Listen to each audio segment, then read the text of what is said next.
My wife was killed in a hit and run, then I found her phone with a final message. She always walked the same route, down Chestnut Avenue, across the park and back home before sunset. She liked routine, said it kept her mind clear. That Thursday was no different. At least, it wasn't supposed to be. I remember her grabbing her coat, kissing me on the forehead like always and saying, "Be back in 20. Don't eat all the chips." She smiled. I remember that smile like it was lit from inside. Then she walked out the door. 15 minutes later, I got the call. The officer's voice was calm, too calm. He told me there had been an accident, that my wife, Hannah, had been hit by a car while crossing the intersection at Ashwood and 19th, that the driver didn't stop, that she died on impact. I didn't believe it. I couldn't. I rushed to the hospital anyway, heart pounding, vision blurred. But when they pulled back the sheet, I knew. Her face was still, her eyes closed, like she was sleeping. Except she wasn't. The days after are a blur. People came, they brought food, they said sorry, they cried. I didn't, I couldn't. My chest was too tight to make room for tears. Everyone kept calling it a tragedy, a senseless, random tragedy. But I couldn't stop thinking about one thing, the route. She never crossed at Ashwood and 19th. It was out of the way, busier, more dangerous. She always took the park loop, always. I told the officer that. He nodded politely, like I was grieving and confused. But I wasn't. I was certain. She hadn't just wandered. Something had made her go that way. 3 days after the funeral, I got her things back. Her purse, her scarf, her phone. The screen was cracked, but it turned on. Most messages were unread, missed calls, condolences, but one message stood out, because it was marked unsent. It was to me. If something happens, go to the red box. Don't trust. That's all there was. It cut off mid-sentence. My hands went cold. What red box? Who wasn't I supposed to trust?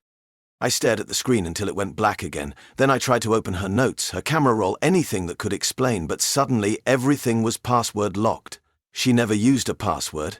At least, I thought she didn't. I sat in our dark living room for hours that night, phone in my hand, her scarf still faintly smelling like her. The thought hit me like a punch to the ribs. Hannah hadn't just died. She'd been scared. Something had terrified her enough to send that message, and I had ignored every sign. The next morning, I called her best friend, Claire.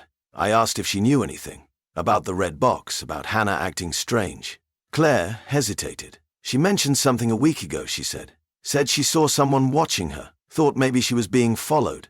Followed? I echoed. My voice sounded like it belonged to someone else. I told her to report it, Claire said. She laughed it off, said it was probably nothing. It wasn't nothing. That night, I tore the apartment apart looking for anything red, any box. I found old jewelry cases, storage bins, even a shoebox from college. Nothing. Then, I remembered something. Years ago, we had a small lockbox in the attic. It was red. She kept childhood photos in it. I hadn't seen it in ages. My hands were shaking as I pulled the attic ladder down. Dust filled the air as I rummaged through old bins and bags. Then I saw it, tucked behind a box of winter coats. Small, metal, red, locked. I carried it down and stared at it for 10 minutes. There was no key. But I remembered she once joked that if she ever needed a code, it would be our anniversary. Backward. I tried it. Click. Inside were papers, photos, notes, and a flash drive. The first photo was of a man I didn't recognize. Tall, suit jacket, beard. Standing on a street corner. Hannah had circled his face in red ink. The note beneath it read, "He followed me twice, asked if I remembered, the day in April. I don't. But he said I would." My blood ran cold. Who was this man? What did he mean? What day in April? And why was Hannah being watched? I didn't have the answers, but I knew one thing. Her death wasn't random. And whatever she was trying to protect me from I had just opened the door to it. I couldn't sleep that night. I sat on the floor with the red box open in front of me, going through each item like it was a piece of her I had left to hold on to. There were photos of the man she had circled, but not just one. 3 of them, all taken in different places. A coffee shop, a gas station, outside our building. He wasn't just someone she saw once. He was following her, watching, studying. One of the photos had a timestamp. April 12th. That was the date he mentioned in the note. The day in April. But I had no idea what it meant. The flash drive inside the box felt heavy. Heavier than plastic and metal should. I plugged it into my laptop, half expecting it to be blank or corrupted. But it wasn't. There were 5 video files, all labeled only by dates. I clicked the first one. It was phone footage, shaky, dark. Hannah was filming herself in what looked like our bedroom. Her voice was low, trembling. "If anything happens to me," she said, "I need you to know I didn't imagine it. He's real. I don't know who he is, but he keeps showing up. I think it has something to do with my dad." My heart stopped. Hannah never talked about her father. He died when she was young, or at least, that's what she always said. I watched the rest of the videos in silence. Each one showed her growing more afraid. In one, she filmed the man's car parked outside our apartment for over an hour.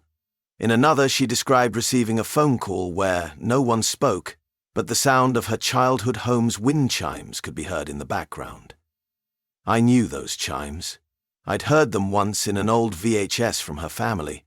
They were distinct, deep, and haunting. And in the final video, she whispered, "I think he wants me to remember something, but I don't know what. I'm scared he'll come for you if I don't figure it out." I felt sick. I didn't know whether to cry or scream or throw something against the wall. This wasn't just a hit and run. Someone had been stalking my wife, and now she was dead. I took the photo of the man and ran it through a reverse image search. It turned up nothing. Then I tried something else. I posted a cropped version on a few forums, asking if anyone recognized him. Most replies were trolls, jokes, people looking for attention, but one stood out. A user named A. Reynolds commented, "That guy used to come into my uncle's repair shop a couple years ago. Said he worked in private security, never gave a name. I messaged him directly and asked for anything else he could remember. The next day, I got a reply, a phone number. This was on the paperwork when he paid. Might be fake, but maybe not. I stared at the number for hours. My fingers hovered over the dial again and again. Eventually, I called. It rang 5 times before a voice answered, "Yeah?" I didn't say anything at first. I was too stunned. Then I forced it out. "Who are you?" He was silent for a moment. Then he said, "Who's this?" "I think you knew my wife," I said. "Hannah Miller. You followed her." More silence. Then a click. He hung up. My pulse went wild. I called again. No answer. Then, a minute later, I got a text from an unknown number. "You should stop looking. She already paid the price." I dropped the phone. My breath felt caught in my chest. What did that mean? She already paid the price? What had she found? I went back to the flash drive and checked the file metadata. One of the videos had GPS data embedded in it. It was from a place I didn't recognize, a wooded area outside the city near a place called Hollow Ridge. I looked it up on a map. It was real, remote, private. That night, I drove there. I didn't tell anyone. The road to Hollow Ridge was narrow and barely paved. It twisted through tall trees and dipped into fog-covered hills. Eventually, I found the spot. It was exactly like in the video. An old shed near a clearing, rusted tools outside, nature swallowing the building whole. Hannah had been here, alone. For what? I pushed the door open. Inside, it smelled like mold and metal. Old furniture was covered in sheets. A broken desk sat in the corner. I scanned the room, heart pounding. Then I saw it. A box. Another red box. But this one was different, larger, more like a trunk. I knelt and opened it. Inside were files, dozens of them, all labeled with dates and names. Some I didn't recognize, some I did.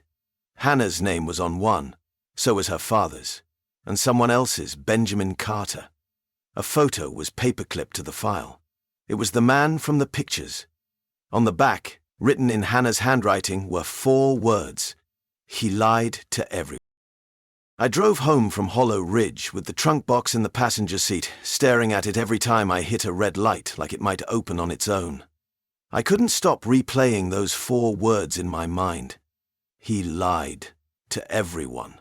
The man, Benjamin Carter, wasn't just some stalker. He had a connection to Hannah, and apparently to her father. That was the part that didn't make sense. Hannah told me her father died in a fire when she was 8. Her mother never spoke about it, and every photo I ever saw of him made it seem like he had been wiped from their lives like a smudge on glass. But these files said otherwise. When I got home, I laid everything out across the kitchen table. I started reading. The documents were old, some typewritten, some printed, some written by hand. There were reports, contracts, surveillance photos, even old internal memos stamped with a logo I didn't recognize. One thing was clear, this wasn't just about Hannah. These were records of people like her, people who had been watched. Her file was the thickest. According to the first document, her father hadn't died in a fire. He had disappeared from public life after resigning from a classified government project, something called Sable Light. The program had been scrubbed from public record, but based on what I read, it had something to do with psychological conditioning, mind control, in simple terms. The kind you'd hear conspiracy theorists rant about. Only this wasn't a theory. There were receipts, names, dates, signatures. Her father, Daniel Reynolds, had defected and gone into hiding. And Hannah? She was listed as a potential subject, testable via generational imprint. It didn't make sense. Not at first. Then I found the part that broke me.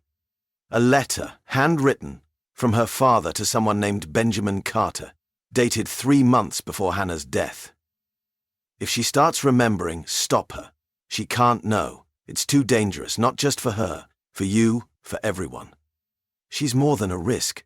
She's the evidence. I read it twice. Then a third time. Hannah hadn't just been followed, she had been silenced. I paced the kitchen in circles, trying to breathe, trying not to lose my mind. The message on her phone made sense now. If something happens, she knew. Maybe not everything, but enough. Enough to run. Enough to warn me. But the question still burned at the center of it all. Why now? What had changed? What had triggered all this? And then I realized. April. The day in April. I pulled up our shared calendar, scrolling back through past years, searching for anything on April 12th. Most years it was empty. But last year, she had made a note. Library, Dad's box. It had been the day she went digging into his old storage unit. I barely remembered it. She told me she was just feeling nostalgic.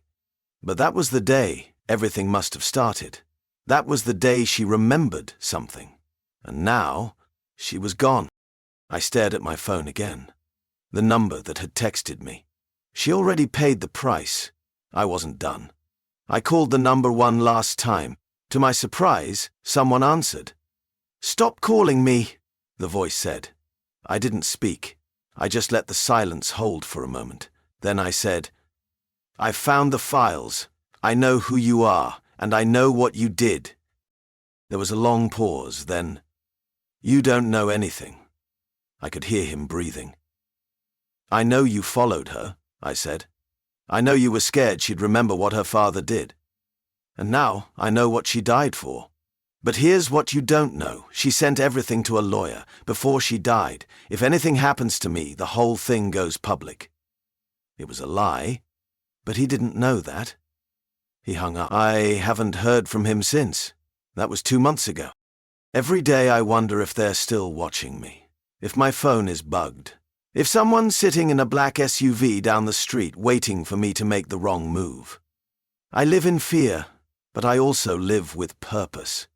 Because Hannah's final message wasn't just a warning, it was a mission. To expose the truth.